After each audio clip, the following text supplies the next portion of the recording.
What's up everybody, I'm Seth Fowler, and on this episode of Sit or Sell, we take a look at all of the sneaker releases from August 1st to August 15th, 2020. And I let you know what I think about each one of these drops, and whether I think each one is gonna sit on shelves or sell out. Thanks so much for tuning in today. Make sure to hit that subscribe button down below if you haven't yet. But before we actually jump into today's video, I wanna give a huge thank you to the sponsor, ShopTagger. ShopTagger is an awesome free Chrome extension website and app that allows you to keep track of the items that you want so you know when they go on sale or when they come back in stock.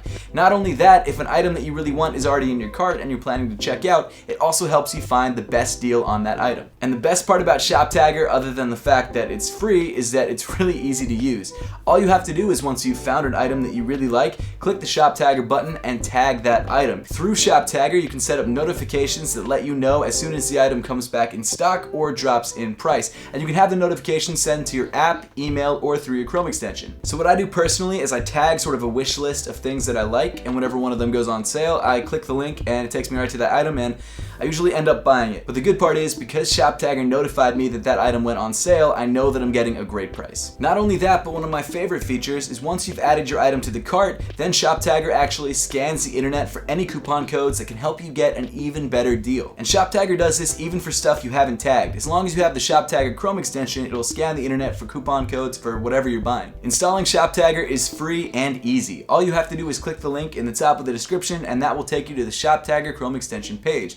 Then you just install the Chrome extension and you're good to go. I seriously use ShopTagger almost every single day whenever I buy something online, and that's one of the main reasons that I keep promoting their product, because I genuinely use it and love it. So if you would like to check out ShopTagger for yourself, make sure to click the link in the top of the description. But now on to the rest of the video. Sneaker releases have been really inconsistent over the last couple months, and I think it's fair to say that we all know why that is. But it's weird because we'll get some weekends where we have like 5 crazy hyped releases and other weekends where we don't even have one of a normal release. And unfortunately, it does look like that trend is going to continue. There are some weekends where we have nothing and other weekends where we have crazy releases. In fact, one of the weekends that we're talking about in today's video is absolutely insane. But since this video is coming out at the beginning of the month, and since I'm technically filming this a couple days before it even comes out because I'm going on vacation, some of the releases in this video might not be accurate a couple days after this video releases. And the reason for that, as I'm sure you know, is that brands sometimes randomly change their releases. They'll push things back or pull things forward or just shock drop something you never expected to release. So when you watch this week's episode of Sit or Sell, try and use it more as a guide. And even though I think a lot of these releases are going to probably stay the same and release when I'm saying they're going to release,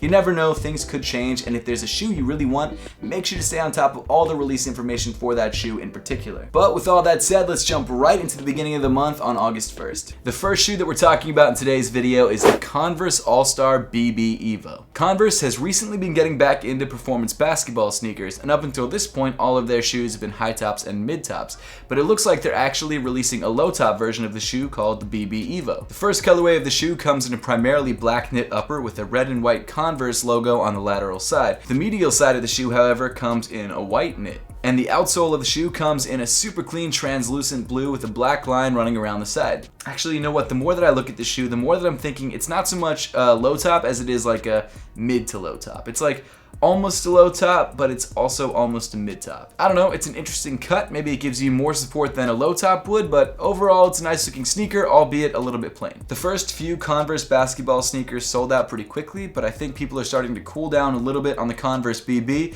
So for that reason, I think this shoe, although it is a new silhouette, probably won't sell out immediately. It might sell out maybe in like the first week or two, but I don't think it's going to be an instant sellout. So for that reason, I'm giving this shoe a sit.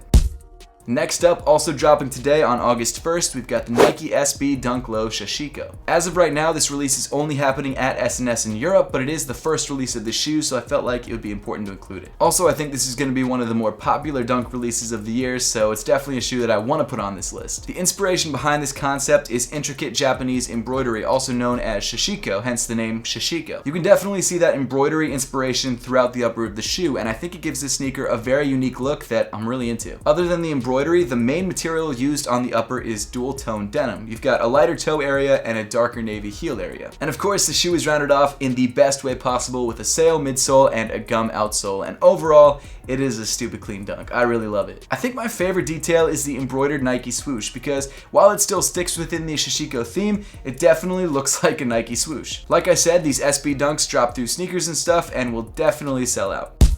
And then rounding off the releases, on the 1st, we've got a release that I'm really excited about, the We Are Underdogs Seth Fowler Origin Vittoria Ravens. Now this release is obviously kind of special because it's my own shoe, and it's actually the 3rd colorway of my own shoe to release, which I'm extremely blessed to be saying. That's so crazy. But the main reason that this release has an asterisk is that it's a pre-order and not the actual drop day of the shoe. So if you would like to grab a pair of the We Are Underdogs Seth Fowler Origins Vittoria Ravens colorway, I've left a link underneath the shop tagger link in the top of the description. All of the information about the pre-order and when you'll actually be receiving your pair in the next couple months will be in the We Are Underdogs page that's linked in the description below. But to get to the fun part and give you some background on why this shoe looks the way that it does, this shoe is called the Vittoria Ravens colorway because it's a mashup of the 2 favorite teams of myself and We Are Underdogs. Obviously, the Baltimore Ravens are the best football team in the world and they're my favorite football team, and Vittoria is the football/soccer team of Guimarães, Portugal, which is where the We Are Underdogs shoes are made. So the idea behind this shoe was incorporating both colorways from both teams, and thank God they both use a lot of black and white because that's sort of the colorway I wanted to do anyway. The upper of the shoe comes in crazy premium black suede, which is accented by this really nice bright white tumbled leather. And of course, for that little hint of Ravens, we've got a purple mesh sock liner. Speaking of purple, there might actually be a special edition Apothecary We Are Underdogs collaboration sock releasing in a bundle with this shoe. So if you'd like to learn more information about that sock, make sure to follow Apothecary on Instagram. I really love the way the sock looks. It's our first mid-top sock, and it comes with the We Are Underdogs logo and Apothecary logo around the top of the sock. And of course, the Vittoria Ravens shoe and Apothecary sock bundle is available right now also through that link in the description. But getting back into the shoe itself, we've made a few small changes that I just wanted to highlight between the last version of this shoe and the new version, and the first of which is the perforations on the toe box. I love the way these perforations look. I feel like they give the shoe a very sort of sporty retro vibe, which I love. I also love the fact that we moved the We Are Underdogs logo from the ankle area of the shoe to the forefoot of the shoe and made it bright white, so it really stands out. And the last thing I wanted to talk about in this shoe is the brown outsole. And the reason we went with this brown color is because it symbolizes a couple different things. 1, American football, because it's the same color as an American football, and 2, because this color was heavily inspired by classic soccer shoes. So again, tying together American football and football. There are so many examples of classic indoor soccer shoes that use this same color, and so we really felt like this color tied the whole collaboration together. I am so into this colorway, and I'm not just saying that because it's my own shoe. I mean, obviously there's a little bit of that, but I've been wearing this shoe so much, it's so easy to rock. So if you would like to grab a pair of the Vittoria Ravens Origins or even the Apothecary Vittoria Ravens Origins bundle, I've left a link below the shop tagger link in the top of the description. And I guess because this is a sit or sell video, I have to give it some sort of sit or sell rating, but it's weird because it's a pre-order, so it's not like it can sell out, but I guess I have to give it a sit. That sucks, but it's pre-order, so what can you do? Maybe this isn't okay, but I own the show, so I'm giving this shoe an honorary sell. So it's a sell. Then on August 6th, we've got the Air Jordan 1 High Satin Red. Man, I hate to say it, but there have been a lot of Jordan 1s I haven't been a fan of this year, and this is definitely one of them. There's really nothing wrong with the shoe, and historically satin Jordan 1s have done well, but there's something about this colorway that I'm just not really into. The front half of this shoe is essentially just a Chicago Air Jordan 1, but where things get kind of odd is when you move towards the heel of the sneaker. Around the top of the ankle, instead of having black paneling, you have red, which already is a little bit weird for me. I guess I must be like resistant to change. I don't know why I don't like this that much. But then for me, the weirdest part of the shoe is the black heel area, which if it was just leather, I wouldn't have a problem with that. But for whatever reason, they decided to make it snakeskin textured leather. I am not 100% sure why they felt like that was necessary. Maybe they're just really branching out and trying new things, which I'm into. Like, that's totally great. However, I just feel like this one's kind of a miss. That said, that is my own personal opinion, and my personal opinion doesn't really drive sneaker sales, so because of that, I think most people are still going to be really into this shoe, and I still think this sneaker is going to sell out. At the end of the day, it's an Air Jordan 1 High in black, white, and red, and those shoes tend to sell out pretty quickly. Moving on to August 7th, we've got Giannis Antetokounmpo's second signature sneaker, the Nike Freak 2. This time around, the shoe is coming in a GR black-white colorway, and I think this is a colorway that you should go for if you're looking for an everyday basketball sneaker. The shoe features a primarily black upper with a white midsole and translucent blue outsole, but the main standout feature of this shoe is the Nike swoosh on the lateral side that has this really interesting white and black detailing. It's a decent looking shoe from a beast basketball player, and if you love Giannis or you just love the way this sneaker looks, I definitely suggest going for it. And to be honest with you, you shouldn't have too hard of a time because I definitely think this shoe is going to sit on shelves. Also dropping on the 7th, we've got a sneaker that I am really into, Reebok Question OG meets OG. So this colorway of the Reebok Question was made to honor Allen Iverson and James Harden, because James Harden considers himself the modern day Allen Iverson. I mean, I guess you could say that. No one can really live up to AI, but it is what it is. James Harden is still an incredible player. And so because of that, the idea behind this collaboration is that you've got Allen Iverson's Reebok Question with a James Harden black, red, and white colorway. The midsole, outsole, and toe of this shoe come in bright white, the upper comes in black, and the tongue comes in red. And it's really kind of a badass colorway. I'm definitely into it. I wish my AI jersey was done being framed, because I'd hang it up right back there and it would look sick, and it would just make so much sense with this shoe. Man. Missed opportunity. Now some of you may be wondering, how is this shoe possible when James Harden is an Adidas athlete and Allen Iverson is a Reebok athlete? And the reason it's possible is because Adidas owns Reebok. So that makes crazy cross-brand collaborations like this possible. And this is a shoe that I really think I'm gonna go for. AI's Reebok Question has definitely been coming back over the last year, and I really think that this shoe has the potential to sell out.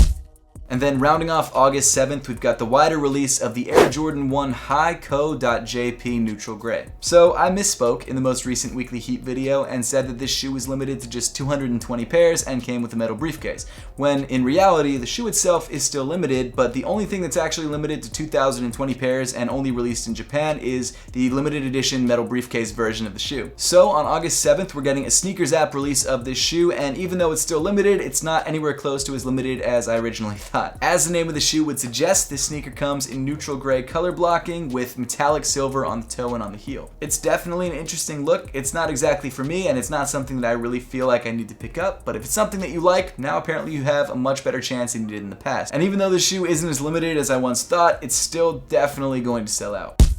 Then moving on to August 8th, we've got the Nike LeBron 17 Low Titan. This shoe is a collaboration of sorts with the Filipino sneaker boutique Titan. And as you can tell from the picture, the shoe comes in all bright red with a gold Nike swoosh and Titan logo on the tongue. Apparently the shoe is only releasing in Titan stores in the Philippines and on the Titan app, as well as one other Nike event. So because of that, you can only assume that the shoe is going to be pretty limited. And let's be honest, usually limited collaborations from Nike sell out, so I think that this Nike LeBron 17 Low Titan will be no different, and I think the shoe is going to sell.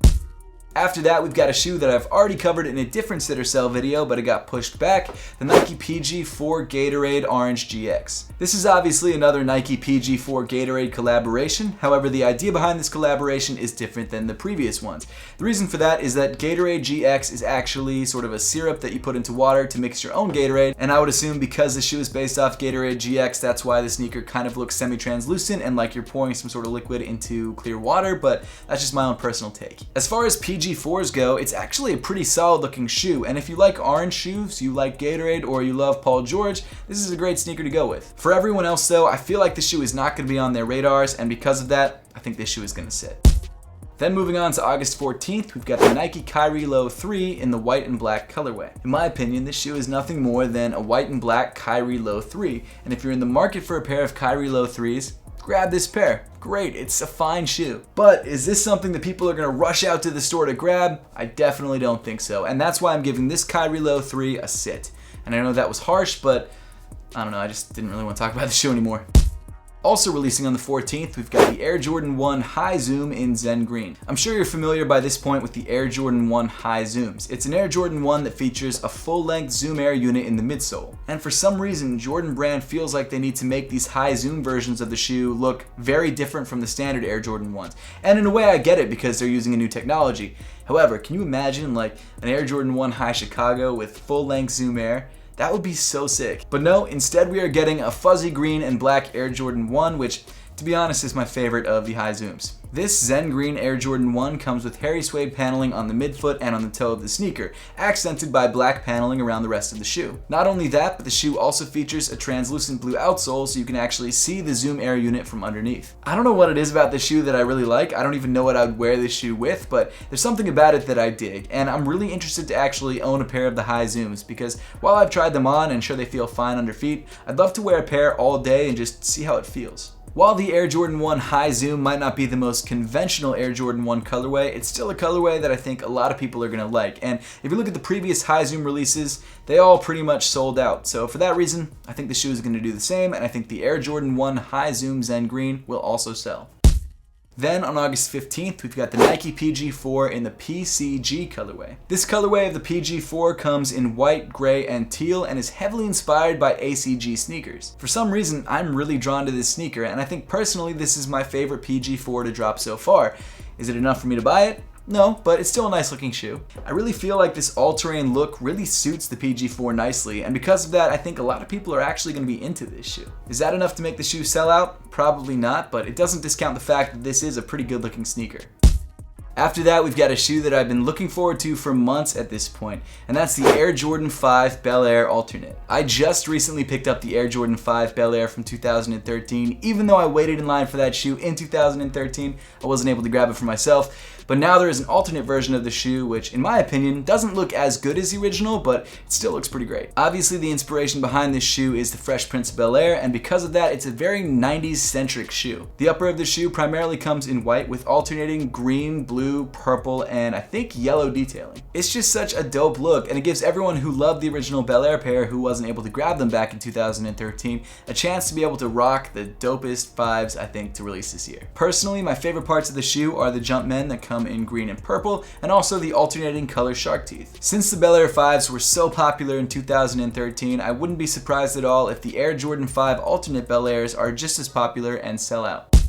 And then, rounding off the video for today, we've finally got the release of the long-rumored Union LA Air Jordan 4s. So this shoe's kind of weird for me because seeing sketches of the shoe online, I really loved it, and then seeing what the shoe actually turned into, I'm not as stoked. And that sentiment seems to be pretty consistent across the internet, but I wouldn't be surprised if this is one of those cases where the shoe releases and everyone's just a hypebeast and they grab it anyway and say it's dope even though they don't really think so. This follow-up to the wildly successful Union LA Air Jordan 1s come in primarily black with blue around the ankle and a cream midsole and outsole. And like the Union LA Air Jordan 1s, I think the idea behind this shoe is that it's a pair of sneakers that was so worn down, parts of the shoe had to be replaced with other parts. At least that's what I would assume, and it also looks like the colorway is pretty similar to some of the previous Union LA Air Jordans. For me, the thing that really trips me up, or the things that really trip me up, are the fact that this shoe features a lot of mesh on the toe, which is not something we've seen before on Air Jordan 4s, and also the weirdly short tongue. It really makes this pair of Air Jordan 4s look like a low top version, which is fine, but the shoe is already basically a mid top, and it just makes it look shorter than it needs to be. Again, I really feel like this is one of those situations where when people start to get the shoe in hand, their opinions will change,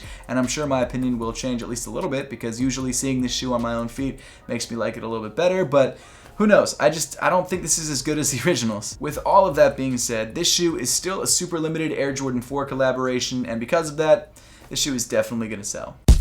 But with that, we pretty much wrap up the releases for the first half of August 2020. Now, I would love to know your thoughts on these drops and which shoes you're looking forward to most, so let me know in the comment section down below. Once again, huge thank you to ShopTagger for sponsoring today's video. If you would like to check out ShopTagger for yourself, make sure to click the link in the top of the description. And as always, thank you so much for watching. Make sure to subscribe if you haven't yet, and I'll see you all in the next one.